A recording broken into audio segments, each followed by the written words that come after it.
Hi friends, welcome back to our channel. இன்றைக்கி நம்ம என்ன வீடியோ பார்க்க போகிறோன்னா, இன்றைக்கி நான் என்னென்ன வேலை பண்ணேன், அப்புறமா கேஸ் அடுப்பு க்ளீன் பண்ணக்கூடிய வீடியோ தான் நான் உங்கள் கூட ஷேர் பண்ணியிருக்கேன். வாங்க வீடியோக்குள்ளே போகலாம். எப்பவும் போலவே டீயோடவே இன்றைக்குள்ள டே ஸ்டார்ட் ஆகிடுச்சு. அதுக்கப்புறம் பார்த்திங்கன்னா, இன்றைக்கி டிஃபனுக்கு இட்லியும் சாம்பாரும் தான். இட்லி சாம்பார் வைக்கிற அன்றைக்கி நமக்கு வேலை ரொம்ப மிச்சமாக இருக்கும். ஈஸியாக வச்சுட்டு நம்ம இடத்த காலி பண்ணிடலாம். நான் இன்றைக்கும் இட்லி சாம்பார் தான். சாம்பார் வச்சேன் அப்படின்னா அடுத்த நாள் டிஃபனுக்குமே நான் எடுத்துப்பேன். காலையிலேயே கொஞ்சம் வெயில் அடிக்கிற மாதிரி இருந்துச்சு. அதனால் நான் கொஞ்சம் துணியெல்லாம் வாஷிங் மிஷினில் போட்டு விட்டுருந்தேன். அதுக்கப்புறம் நல்லா வெயில் அடிச்சிட்டு இருந்தேன். அப்புறமா ஒரு பக்கம் பார்த்திங்கன்னா நல்லா காற்று அடிச்சிட்டு இருந்துச்சு.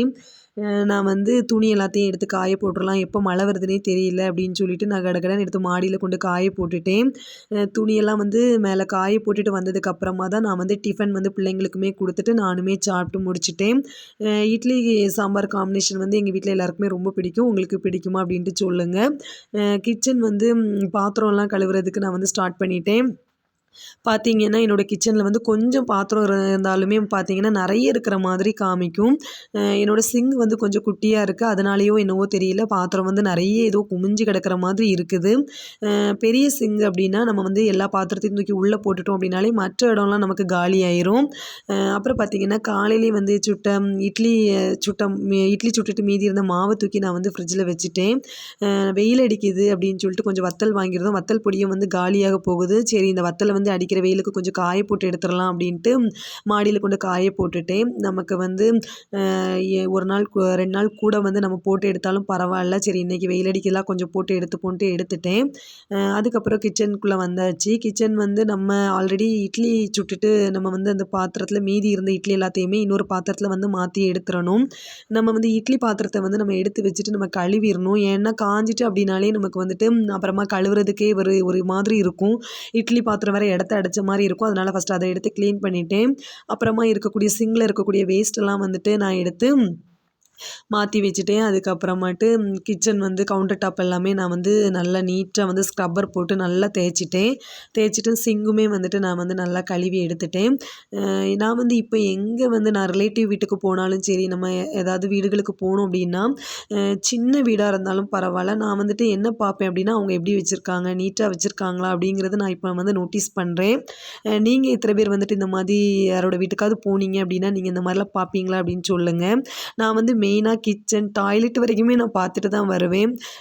ஏன் அப்படின்னா அவங்கக்கிட்டேருந்து நம்ம என்ன கற்றுக்கலாம், அவங்க இப்படி வச்சுருக்க மாதிரி நம்மளும் இப்படி நீட்டாக வைக்கலாம் அப்படிங்கிற ஒரு விஷயத்துக்காக தான் நான் அதை நோட் பண்ணுவேன். நான் இந்த மாதிரி மற்ற வீடுகளை போய் பார்க்கும்போது என்னோடய வீட்டுக்கும் ஏதாவது ரிலேட்டிவ் வரும்போது இப்படி தானே நோட் பண்ணுவாங்க அப்படின்ட்டு எனக்குமே ஒரு தாட் இருக்குது. அதனாலேயே இப்போ என்ன பண்ணுறேன் அப்படின்னா நான் எப்போவுமே வீடை நீட்டாக வச்சுக்கிறதுக்கு நான் ட்ரை பண்ணிகிட்ருக்கேன்.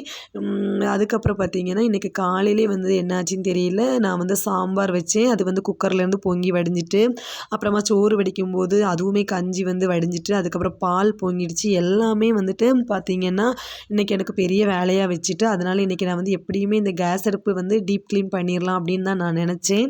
அதனால தான் அந்த வீடியோவை அவங்க கூட ஷேர் பண்ணிக்கலாம் அப்படின்ட்டு நான் வீடியோ எடுத்திருக்கேன். ஃபஸ்ட்டு நம்ம அடுப்பில் இந்த அடுப்பு எனக்கு பார்த்திங்கன்னா ரொம்ப பிடிக்கும். நான் ஆன்லைனில் தான் ஆர்டர் பண்ணி வாங்கினேன்.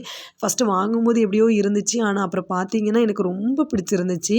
நம்ம லைட்டாக தண்ணி விட்டு நம்ம அதுக்கப்புறம் ஸ்க்ரப்பர் வச்சு நம்ம தேய்க்க ஆரம்பிச்சிட்டோம் அப்படின்னாலே நமக்கு புது அடுப்பு மாதிரியே ஆயிரும்.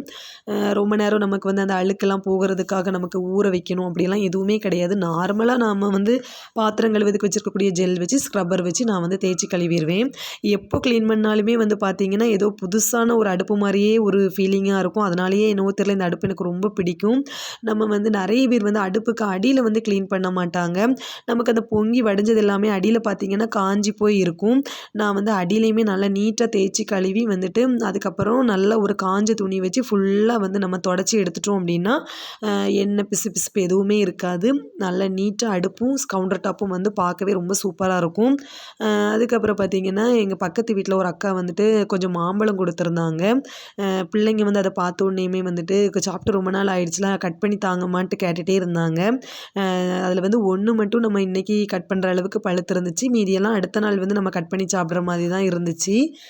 அதனால் கட் பண்ணி கொடுத்துட்டேன். குழந்தைங்களுக்குமே ரொம்ப பிடிச்சிருந்து, நல்லா டேஸ்ட்டாக வேறு இருந்துச்சு. அதுக்கப்புறமாட்டு லஞ்சுக்கு ஒரு முட்டையும் பொரித்து, அதுக்கப்புறம் கொஞ்சம் உருளைக்கிழங்குமே பொரித்து மதியானம் லஞ்சுமே நாங்கள் முடிச்சிட்டோம். இந்த சாம்பார் அப்படின்னாலே உருளைக்கிழங்கு பொரியல் வச்சு சாப்பிட்றது ரொம்ப நல்லாயிருக்கும். உங்களில் எத்தனை பேர்த்துக்கு சாம்பார் கூட உருளைக்கிழங்கு பொரியல் அப்புறம் இந்த மாதிரி முட்டை பொரியல்லாம் வச்சு சாப்பிட்றது பிடிக்கும் அப்படின்ட்டு சொல்லுங்கள். பொரிச்சு குழந்தைங்களுக்கு சாப்பாடுமே கொடுத்துட்டு நானுமே சாப்பிட்டுட்டேன். இன்றைக்குள்ள டே இப்படி தான் போச்சு ஃப்ரெண்ட்ஸ். நாளைக்குள்ள வீடியோ நாளைக்கு பார்க்கலாம்.